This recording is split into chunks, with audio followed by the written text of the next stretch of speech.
Hey guys, me Totally Not Doggy here, back with another upload. Today we are going to go over the best money making strategies and how you can take advantage of them and use them efficiently.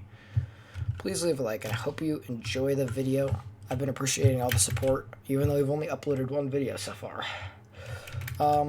Anyway, let's go over this tutorial, and this is going to be for every level of player, so I really hope you guys enjoy. Okay, let's get to it, shall we? Okay, well, the first farm that I highly recommend, or the first money-making method, is definitely farms.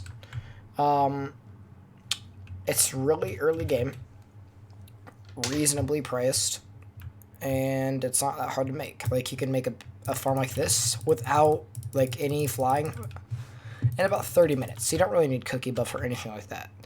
And here's a more advanced demo of what it looks like. Where you can like fly back and forth down these railings while farming. And here's what like an advanced one looks like, where it's like the same design as my nether farm. Link in the description for that. Where you go down and then you fall down and you farm all the way across type thing. But yeah, that's kind of those are kind of the general designs of it. Yeah. For sugarcane build and stuff like that. Like, it's like 300 gold. I highly recommend buying the magical water bucket from the auction house. It's not very expensive, and it's a really good alternative to have. Okay, well, next thing I'm going to show is for players who cannot build a farm, like, who are really, really early game. So, first thing I recommend, by the way, if you visit this guy, you can go to a portal hub, but, yeah. I highly recommend working your way up your mining level, your combat level, to get to the deep caverns. This is going to be really important for this tutorial. So, ooh, I'm lagging a bit. But first thing we're going to do, all that we really want to do here, farm iron, farm gold, and hopefully when you get diamond armor and stuff like that, you can go down to the obsidian sanctuary, or the one higher than that, and essentially you can just kill these guys. Oops, that's my builder one. You can just kill these guys over and over again and farm armor and stuff that you can sell. So yeah, pretty useful tip.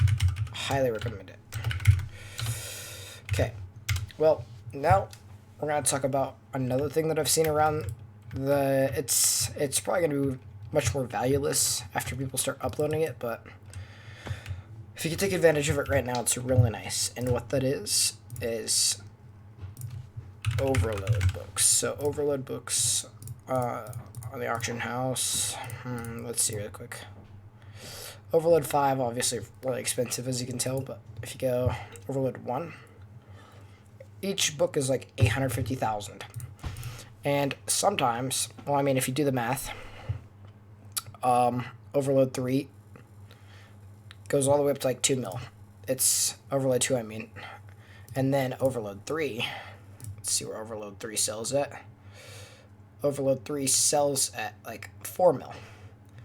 So in this situation, you buy, let's say 850k times 4 and 3,200. So you'd be making a 600k flip each time you enchant it together. So that's pretty quick money, and you can definitely take huge advantage of it, and I highly recommend it. Make sure you know what you're getting yourself into, though, because you could end up losing money, but yeah. Okay, next, I'm going to show you something that can be really cheap or be really expensive, and that is snow minions. So snow minions right now are probably the best way of making money in the entire game, minion-wise, but you can get, like, low-level snow minions for much cheaper. But I have tier 11 snow minions. For 1.1 million each, you can buy them. And they make, I think combined, every like 10 hours or so, they make 100k worth of enchanted snow and diamonds. So you're probably wondering, well, how do they make diamonds? So there's actually, here's the ideal layout for snow minion tier 11, by the way. Or for any tier, really. So down in this bottom slot, you want this item called diamond spreading, and that is going to be used to have the minion generate diamonds, which will make them money, which will make you even more money. So very useful to have, and it also levels up your diamond collection just like that, and your mining. Next is the Super Compactor 3000. So the Super Compactor, like just the regular one, just like the compactor or whatever, what that would do is turn it into snow blocks and diamond blocks. But if you have the Super Compactor 3000, what that's going to do is it's going to put it in enchanted form, so it makes it really efficient, and you can AFK it for long periods of time.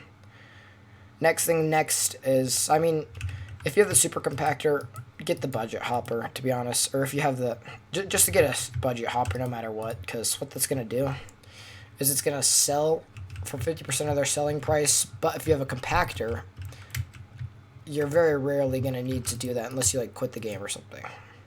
And they sell for, like, 2K on the auction house. Pretty cheap. Now, this is not required, but it's highly recommended that you get an enchanted lava bucket. Now, you can buy these on the bazaar for like 250k each. I know this guy doesn't have it, but you can buy it on the bazaar for 250k each, and essentially it increases the productivity of them by 25%.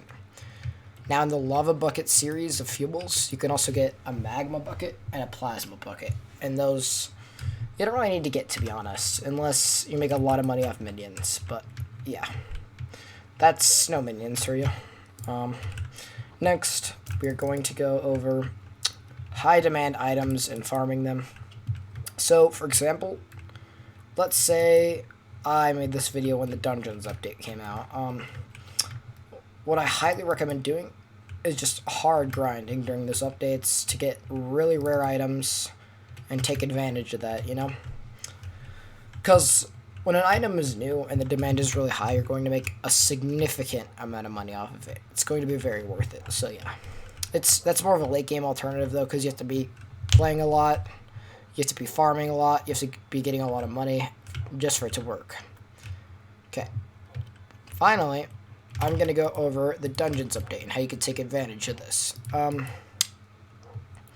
So, I think, yeah, there's another content creator. Just search up Dungeons money mod.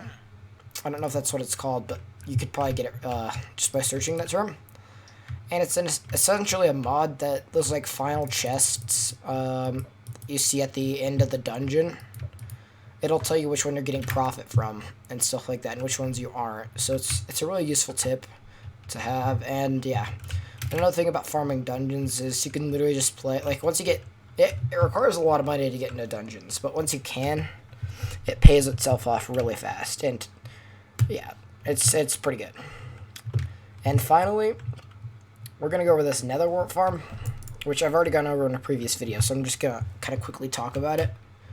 One thing about this farm is that it can make, like, this is a really good farm, and it's not really expensive to make.